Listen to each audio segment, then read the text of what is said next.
Good morning, student. Today we will teach chapter number 2, fraction and decimal.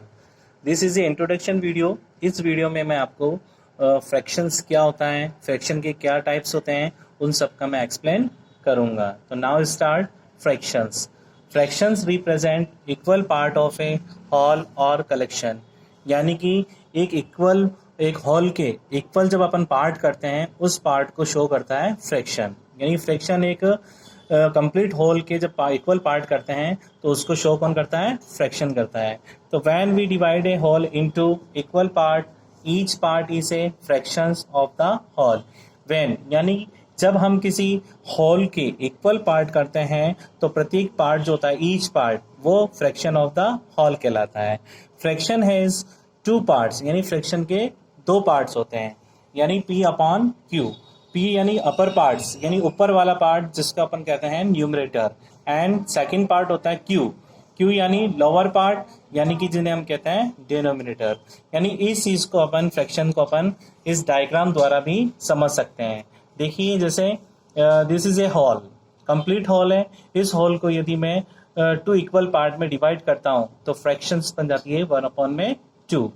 Similarly यदि इस hall को मैं 4 part में इक्वल करता हूं, 4 पार्ट में डिवाइड करता हूं तो फ्रैक्शन बन जाता है 1/4. तो आप समझ चुके होंगे कि फ्रैक्शन किसे कहते हैं. नेक्स्ट है टाइप ऑफ फ्रैक्शन, यानी फ्रैक्शन के क्या क्या टाइप्स होते हैं. तो फर्स्ट टाइप्स होता है unit fractions. Fractions with numerator 1 are called unit fractions. Unit fraction यानी कि वे फ्रैक्शन जिसमें न्यूमरेटर ऑलवेज 1 हो, यानी कि ऊपर वाले डिजिट हमेशा 1 होती है, उसे अपन यूनिट फ्रैक्शन कहते हैं. For the examples 1/3, 1/5, 1/11, 1/21 etc. यानी कि इन सब फ्रैक्शंस में देखिए सब में न्यूमरेटर क्या हो रहा है, 1. तो जिसमें न्यूमरेटर 1 होता है तो that call is unit fractions. Second है proper fractions. Fraction in which the numerator is less than or smaller than the denominator are called proper fraction.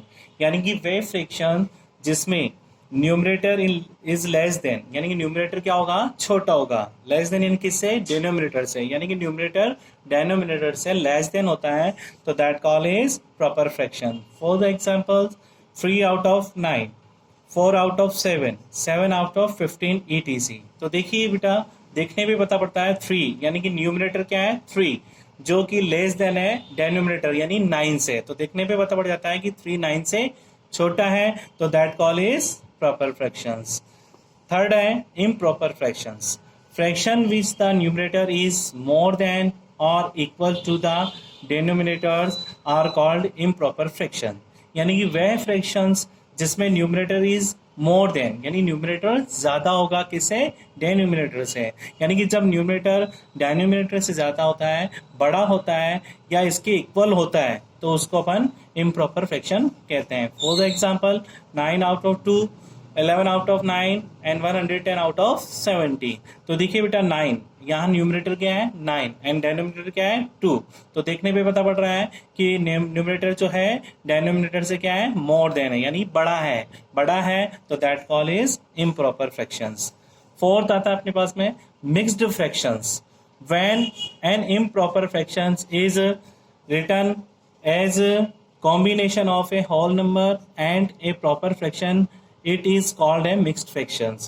when यानी कि जब किसी इम्प्रॉपर फ्रैक्शन को इस कॉम्बिनेशन में लिखा जाए, यानी इस प्रकार से शो किया जाए कि उसमें एक पार्ट तो होल नंबर का होता है एंड सेकंड पार्ट जो प्रॉपर फ्रैक्शंस का होता है, it call is a mixed fraction. उसे अपन मिक्स्ड फ्रैक्शन कहते हैं. जैसे फॉर द एग्जांपल्स 3 1/5, 1 1/5, 3 2/6, 6 5/7. तो देखिए बेटा 3 1/5 में 3 is a completely whole number and 1/5 is proper fraction. तो इस कॉम्बिनेशन को अपन क्या बोलेंगे, मिक्स्ड फ्रैक्शंस. नेक्स्ट है अपने पास में इक्विवेलेंट फ्रैक्शंस. इक्विवेलेंट फ्रैक्शन किसे कहते हैं, equivalent fractions are the fraction that the different numerator and denominator but are equal to the same value. यानी कि इक्विवेलेंट फ्रैक्शन वे फ्रैक्शंस होती है जो डिफरेंट न्यूमरेटर, अलग अलग न्यूमरेटर और अलग अलग डिनोमिनेटर का होता है, लेकिन जब उनको सिंपलिस्ट दिया जाता है तो उनका वैल्यू क्या होती है, सेम वैल्यू होती है, तो उसको अपन इक्विवेलेंट फ्रैक्शन कहते हैं। For example 2 out of 4 and 3 out of 6। तो देखिए बेटा 2 आउट ऑफ 4 का यदि मैं सिंपलिस्ट करता हूँ, सिंपलिस्ट कैसे करते हैं कि यानी कि न्यूमरेटर और डिनोमिनेटर जो होता है दोनों सेम टेबल में आना चाहिए। तो 2 और 4 दोनों सेम टेबल में, यानी 2 की टेबल में आता है, तो 2 1 जा 2, 2 2 जा 4, तो अपने पास फ्रैक्शन क्या बन जाती है, 1/2। सिमिलरली 3 आउट ऑफ 6 का भी सिंपलिस्ट करता हूं, तो 3 और 6 3 की टेबल में आता है, तो 3 1 जा 3, 3 2 जा 6, तो दैट फ्रैक्शन क्या बन जाती है, 1/2। तो दोनों का वैल्यू क्या हो गया, सेम वैल्यू है, तो बोथ आर इक्वल टू 1/2, यानी दोनों 1/2 के इक्वल वैल्यू आ रही है, तो hence they are equivalent in nature, यानी कि इन किस नेचर में, दोनों फ्रैक्शंस इक्विवेलेंट के नेचर में है। नेक्स्ट आता है how to find equivalent fraction, यानी कि अपन इक्विवेलेंट फ्रैक्शन कैसे फाइंड कर सकते हैं। तो this fractions are actually the same because when we multiply और divide both the numerator and numerator by the same number, यानी कि जब भी अपन को इक्विवेलेंट फ्रैक्शन बनानी है तो दोनों फ्रैक्शन के जो न्यूमरेटर और डिनोमिनेटर को सेम डिजिट से या तो मल्टीपल किया जाएगा या सेम डिजिट से डिवाइडेशन दिया जाता है, तो उसी को अपन के उससे अपन इक्विवेलेंट फ्रैक्शन फाइंड कर सकते हैं। फॉर द एग्जांपल अपन को फाइंड करनी है इक्विवेलेंट फ्रैक्शन 1/2। तो देखिए बेटा फर्स्ट इक्विवेलेंट फ्रैक्शन बनाने के लिए 1/2, यहाँ न्यूमरेटर 1 है, डिनोमिनेटर 2 है, तो न्यूमरेटर को मैं 2 से मल्टीपल करता हूं, तो डिनोमिनेटर को भी 2 से मल्टीपल करना पड़ेगा, तो 2 1 जा 2, 2 2 जा 4, तो इक्विवेलेंट फ्रैक्शन 1 इक्विवेलेंट फ्रैक्शन क्या बन गई, 2/4।